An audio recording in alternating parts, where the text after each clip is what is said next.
Meu amigo, minha amiga, seja muito bem-vindo ao nosso último editorial de hoje. Vamos lá. Mesmo num domingão, ministro Alexandre de Moraes resolve trabalhar, atuar. E dessa vez, ele atuou contra Bolsonaro num domingo, hein? Olha só, matéria da Folha de São Paulo, publicado há 4 minutos atrás, tá, pessoal?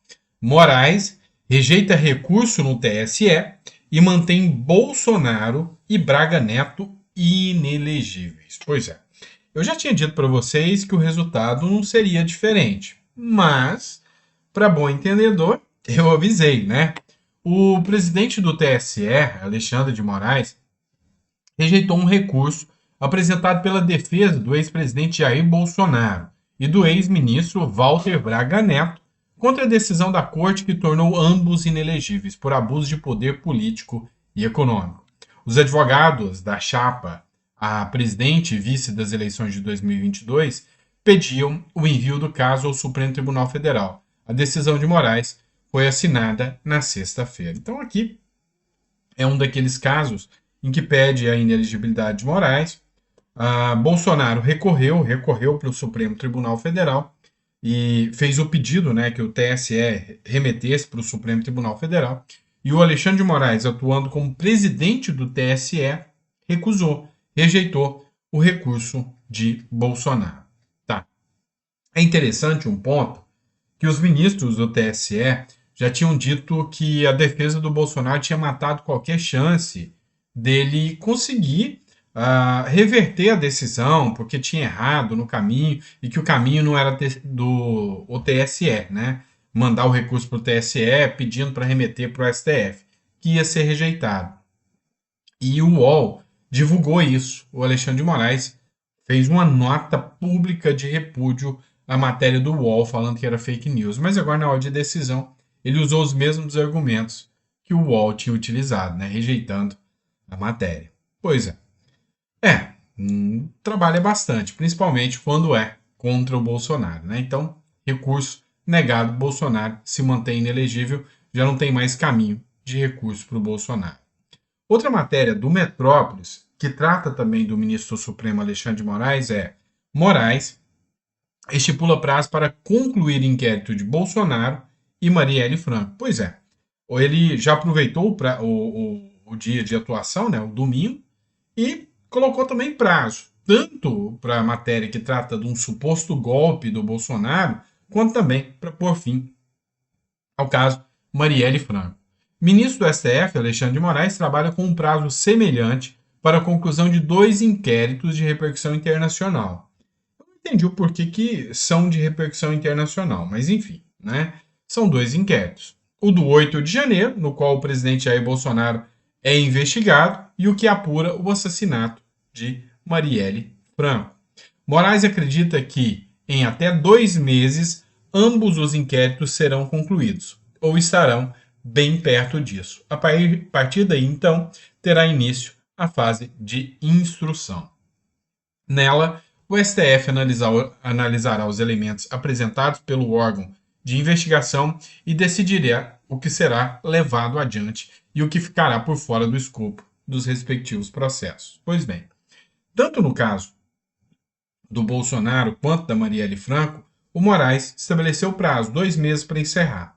O caso Marielle Franco, de certa forma, já estava até encerrado, tá? Então, a denúncia era que Chiquinho Brazão e Domingos Brazão, os irmãos Brazão, eram os mandantes da morte da vereadora Marielle Franco, mas teve uma ordem até do próprio Flávio Dino que mandou reabrir e incluir a Polícia Federal no caso, onde passou a investigar por mais tempo se tinham mais pessoas envolvidas, se tinha algum deslinde ainda que não tinha sido demonstrado, né? Pois é, segundo o ministro Alexandre de Moraes, o prazo é 2 meses, mais ou menos 2 meses, já vai estar concluído, e aí ele vai ter um ponto, né, sobre a suposta tentativa de golpe do Bolsonaro e sobre o caso Marielle Franco. Aquele assunto de que Moraes partiria para uma prisão de Bolsonaro, olha, esse assunto caiu no esquecimento. De certa forma, hoje, ninguém mais já está acreditando na possibilidade do ministro Alexandre de Moraes atuar para a prisão do Bolsonaro. Isso é pouco provável. E, no final das contas, o que a gente começa a perceber é que, sabe, está começando a entrar numa normalidade, o ministro Alexandre de Moraes está começando a pôr o pé no freio, diminuir, né, a intensidade dos atos contra o Bolsonaro, enfim, a gente começa a perceber que está mudando um pouco o discurso do Alexandre de Moraes. Vamos lá. O senador Flávio Bolsonaro fez uma publicação que foi repostada pelo Luiz Barsi. Congresso avalia essa semana o PL que visa criminalizar fake news com cadeia. Quem dirá o que é verdade ou mentira? O senador Flávio Bolsonaro fez o alerta nas redes. Na próxima terça-feira, o Congresso Nacional avaliará o veto do presidente Bolsonaro a artigos da nova Lei de Segurança Nacional. Entre eles, há um que institui o crime de fake news. O artigo é profundamente vago e pode ser utilizado para criminalizar quem o sistema quiser, alegando comprometimento da rigidez do processo eleitoral por iniciativa para disseminar fatos que se sabem verídicos, com informações do Leandro Ruschel. O que acham? Pois é, o Flávio Bolsonaro fez o vídeo, escuta só o que ele disse, depois eu trago um comentário. Na próxima terça-feira, dia 28 de maio, a base do governo Lula no Congresso vai mais uma vez tentar criar o crime de fake news, com punição de cadeia de até 5 anos. E fica sempre a dúvida: quem define o que é fake news? O governo? O judiciário? O consórcio da imprensa? A grande mídia tinha o monopólio da informação, mas isso acabou quando veio a internet. Eles não conseguem mais manipular a opinião pública e, com o falso argumento de combater as mentiras nas redes sociais, cada dia fica mais claro que a real intenção é censurar quem fala algo que os desagrada ou é contra o atual governo. Eles não suportam quem tem opinião diferente deles. A tragédia no Rio Grande do Sul provou a importância da internet livre.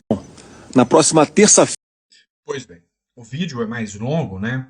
Mas o que a gente percebe é o seguinte: a queixa, né, do Flávio Bolsonaro é o seguinte: teve dentro dos vetos que o Bolsonaro fez um artigo dentro da Lei de Segurança Nacional que dizia mais ou menos que seria punido com pena de até 5 anos a desinformação, disseminar fatos que se sabem verídicos.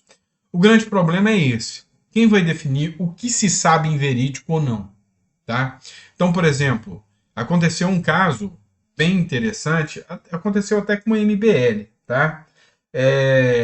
Na época da Marielle Franco, teve uma desembargadora que falou que a Marielle Franco tinha fortes ligações com o crime organizado. Ela chegou a ser punida. Mas nessa época, o MBL repetiu o que a desembargadora tinha dito.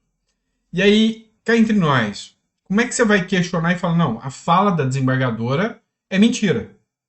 Ou a matéria publicada na Folha de São Paulo, que diz que havia essa ligação, é mentira.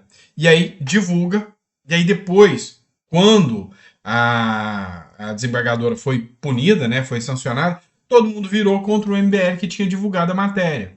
Vou te dar outro exemplo. O Pablo Marçal, ele fez uma divulgação de que doações que estavam indo para o Rio Grande do Sul foram paradas e multadas. Ok. O Eduardo Bolsonaro publicou isso. Republicou informações de que estavam sendo multadas. O governo falou que o que o Pablo Marçal falou é fake news. E o Eduardo Bolsonaro está respondendo também com fake news, dentro do mesmo processo.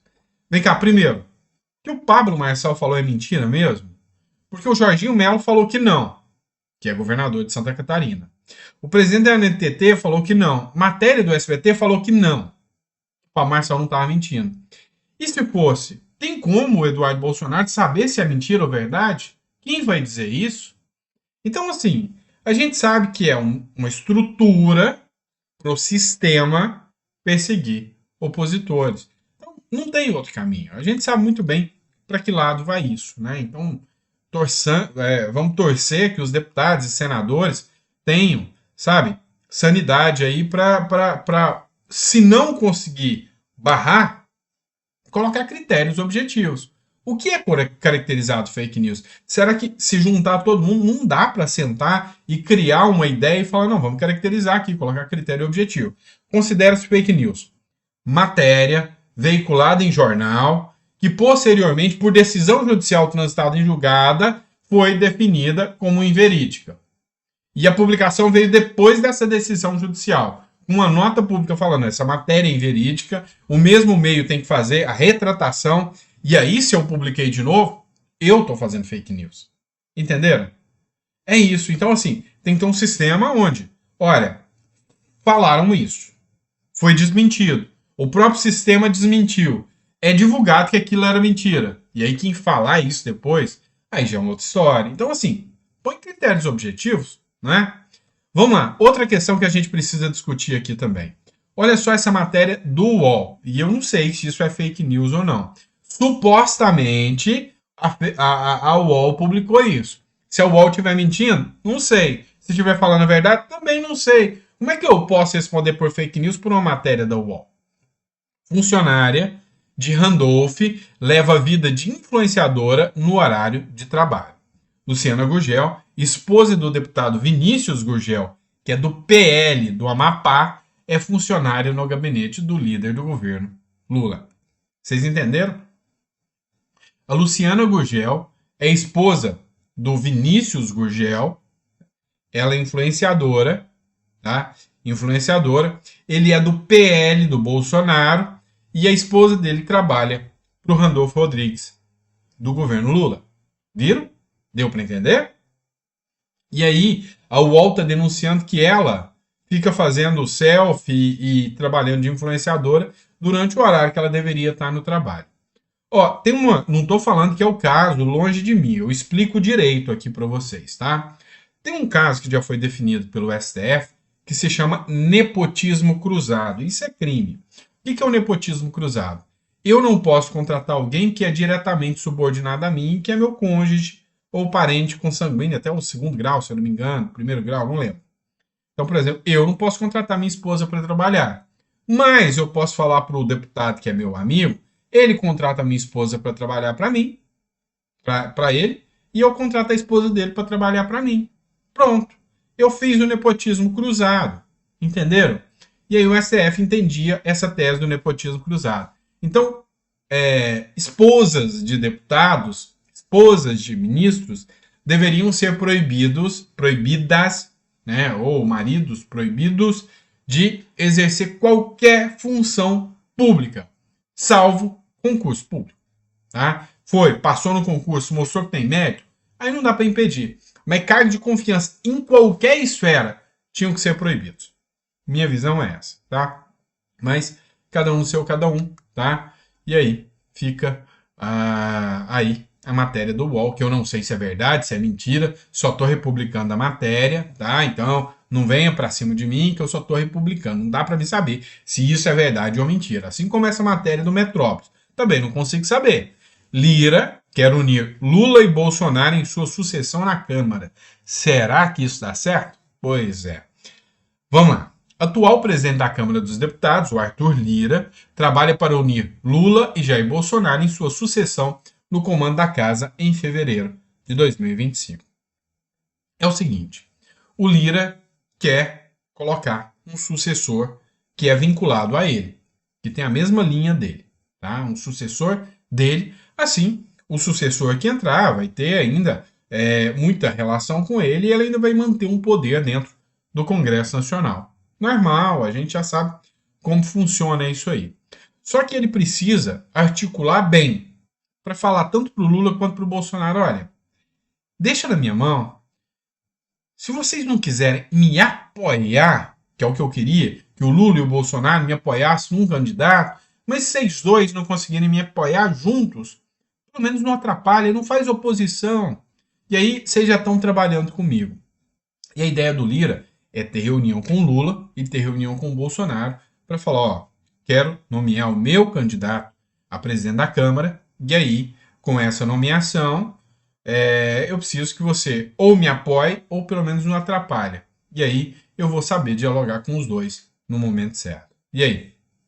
Vocês acham que uma situação como essa pode dar certo ou não? Coloca no comentário, tá bom? Pessoal, é isso, tá? Tá fraco de matéria hoje, né? Mas tudo bem. Amanhã a gente volta de manhã com mais conteúdo. Amanhã eu tenho certeza, já começa pegando fogo, né? Segundona. Então, vejo vocês amanhã às 9 da manhã. Um grande abraço, fiquem com Deus, que Deus te dê saúde para você, para sua família, para mim, para minha também. E até amanhã.